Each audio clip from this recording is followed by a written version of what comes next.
Assalamualaikum warahmatullahi wabarakatuh.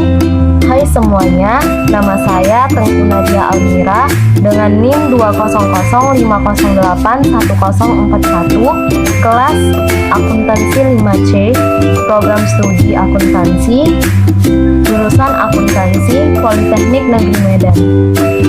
Video ini saya buat untuk memenuhi tugas dari praktikum Sistem Informasi Akuntansi yang akan membahas kasus 9 siklus aset tetap.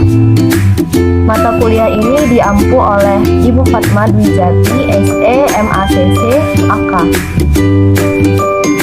Adapun topik-topik yang akan saya bahas yaitu 1. Soal kasus, 2. Data flow diagram atau DFD, 3. Flowchart, 4. Kelemahan, dan yang kelima, saran.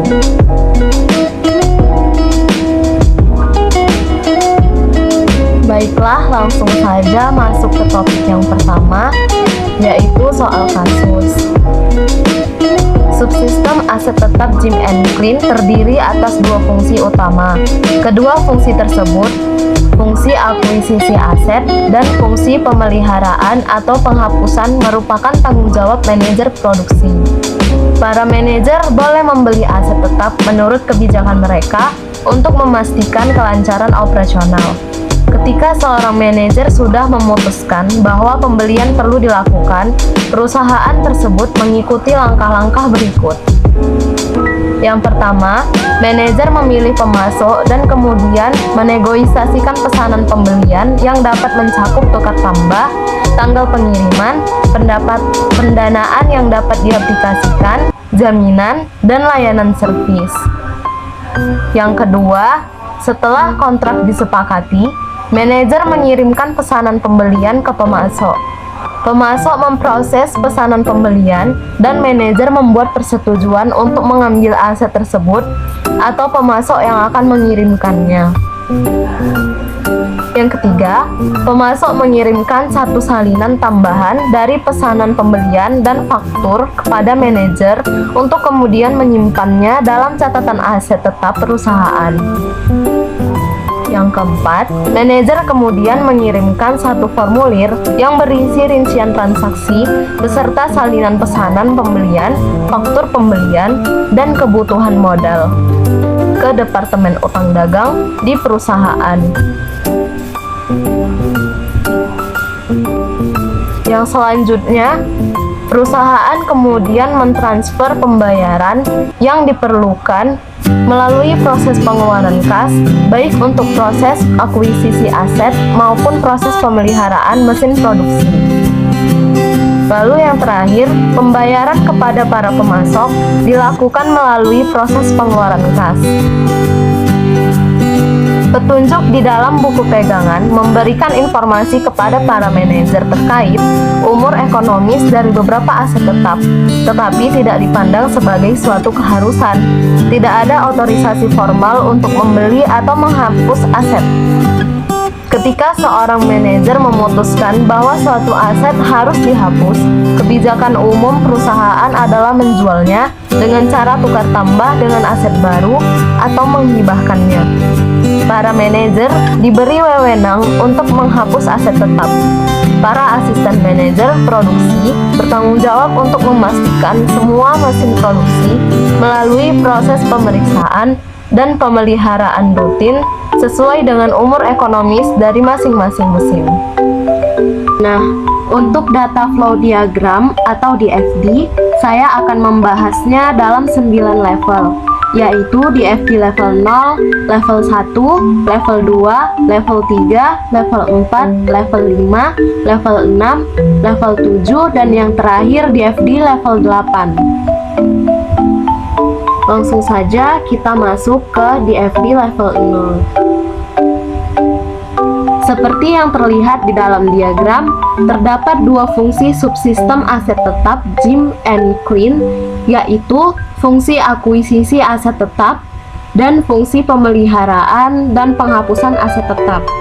dengan terdapat beberapa entitas, yaitu manajer produksi, pemasok, asisten manajer, departemen utang dagang, bagian reparasi, dan bank. Untuk akuisisi aset tetap, manajer produksi pertama sekali akan melakukan pembelian aset tetap dari pemasok dan menerima aset tetap tersebut dengan memperbarui catatan aset tetap perusahaan. Kemudian, manajer produksi akan mengirimkan satu formulir berisi rincian transaksi, salinan pesanan pembelian, faktur, dan kebutuhan modal ke Departemen Utang Dagang. Lalu, Departemen Utang Dagang akan melakukan pembayaran dengan mengeluarkan kas perusahaan dengan mengirimkannya ke bank. Dan bank yang akan mentransfer uang tersebut ke pemasok. Setelah itu, Departemen Utang Dagang akan mencatat pengeluaran kas ke dalam jurnal pengeluaran kas.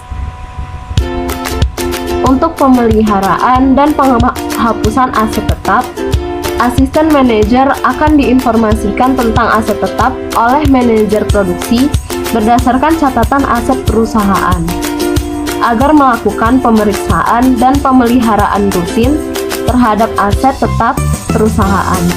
Asisten manajer kemudian mengirimkan aset tetap ke bagian reparasi untuk pemeliharaan aset tetap tersebut.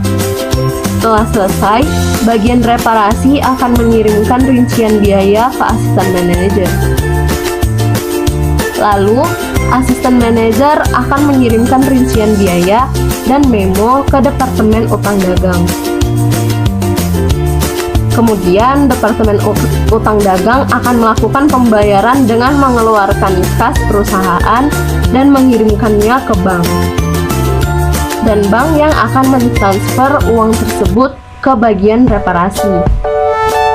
Kemudian akan kita bahas di FD level 1. Seperti yang terlihat di dalam diagram, di FD level 1 membahas tentang bagaimana manajer produksi memproses pesanan pembelian.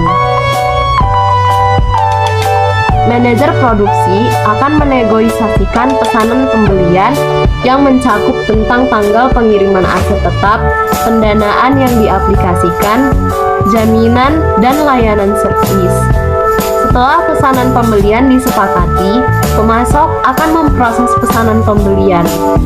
Setelah itu, pemasok akan mengirimkan aset tetap, satu salinan pesanan pembelian, dan faktur ke manajer produksi.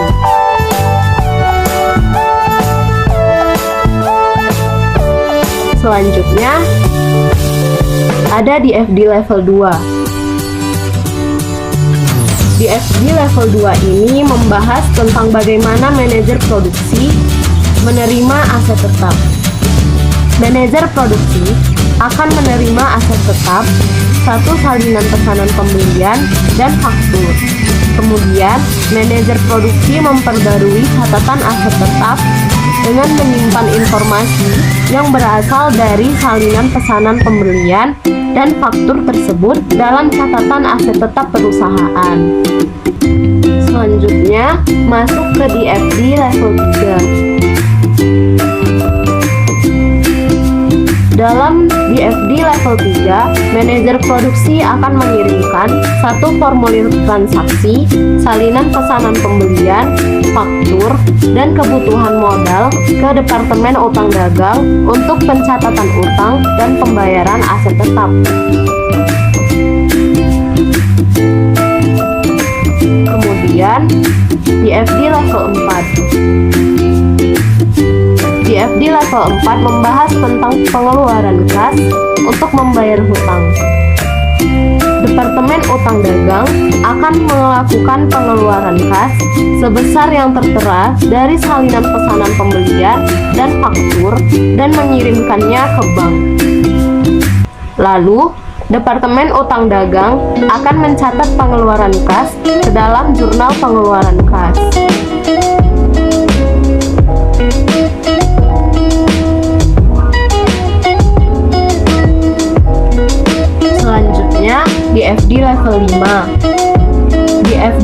level 5 menjelaskan bahwa bank akan melakukan pembayaran dengan mentransferkan uang yang telah dikirim kepada pemasok.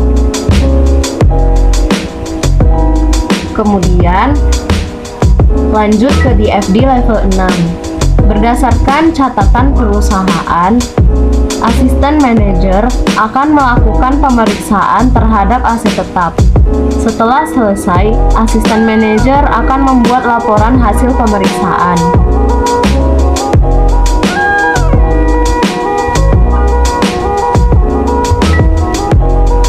Lalu, DFD level 7 akan membahas bahwa asisten manajer akan melakukan pemeliharaan aset tetap yang masih layak digunakan dengan mengirimkan aset tetap kepada bagian reparasi. Setelah pemeliharaan selesai, bagian reparasi akan mengirimkan rincian biaya kepada asisten manajer. Kemudian, asisten manajer akan membuat memo untuk pengeluaran kas dan mengirimkannya beserta rincian transaksi tersebut kepada Departemen Utang Dagang. Lalu, Departemen Utang Dagang akan melakukan pengeluaran kas dan mengirimkannya ke bank. Kemudian bank akan melakukan pembayaran ke bagian reparasi dengan mentransfer uang tersebut, dan Departemen Utang Dagang akan mencatat pengeluaran kas dalam jurnal pengeluaran kas.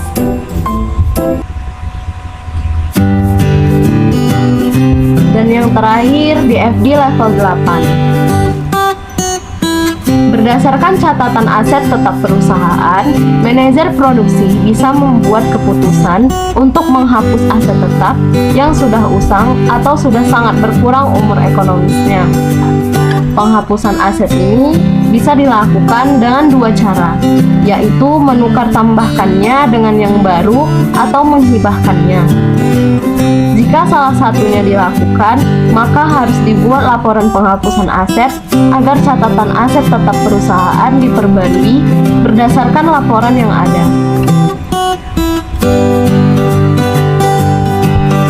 Untuk topik yang akan dibahas selanjutnya ada flowchart.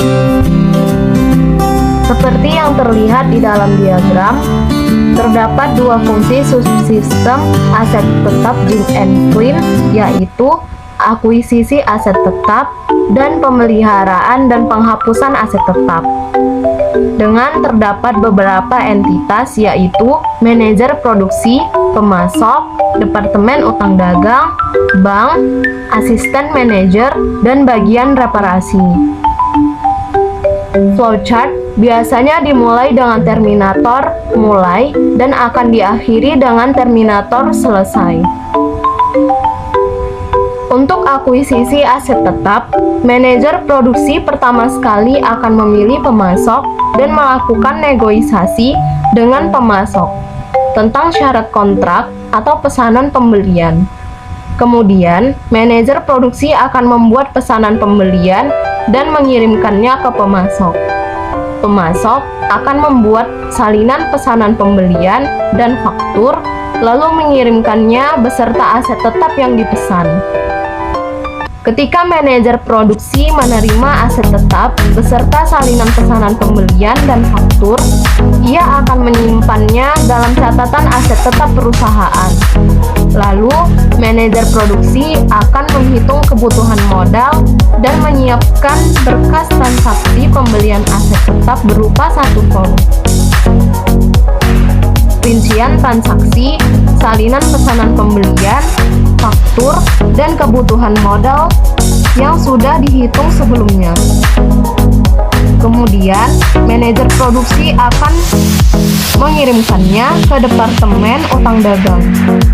Lalu, Departemen Utang Dagang akan menyiapkan memo dan melakukan pengeluaran kas untuk bank dan mengirimkannya. Dan bank yang akan mentransfer uang tersebut ke pemasok. Setelah itu, bank akan mengeluarkan bukti transfer dan mengirimkannya ke Departemen Utang Dagang.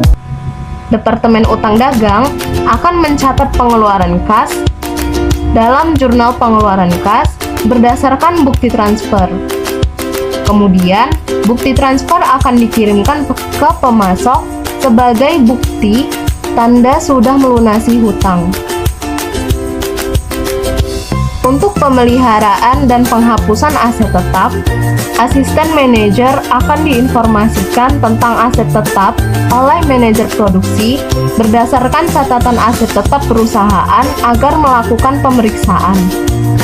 Setelah selesai, asisten manajer harus membuat laporan hasil pemeriksaan. Berdasarkan laporan tersebut, asisten manajer akan tahu aset tetap yang mana yang akan dilanjutkan pemeliharaan terhadapnya dan yang mana yang akan dihapuskan. Untuk aset tetap yang akan dilakukan pemeliharaan terhadapnya, asisten manajer akan mengirimkan aset tetap tersebut ke bagian reparasi. Setelah selesai, bagian reparasi akan memperhitungkan dan mengirimkan rincian biaya ke asisten manajer.